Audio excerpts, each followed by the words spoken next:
Goeiemôre kykers.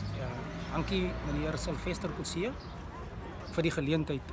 As voorsitter van die Gender-Based Violence and Femicide Forum hier in Matsikama is vandag 'n geskiedkundige dag. Ek glo met my hele hart en ek sal ook verseker dat ons nie net hier stop nie. Ons het meer aksies soos die nodig. En spesifiek vir my as 'n man wat aan stuur van sake sit van die forum met verskeie rolspelers, sal ons toesien dat daar aksie geneem word, dat die stemme van mans ook gehoor word, dat die stemme van vrouens en ons dogters wat vermoor word, verkragt word, gehoor word.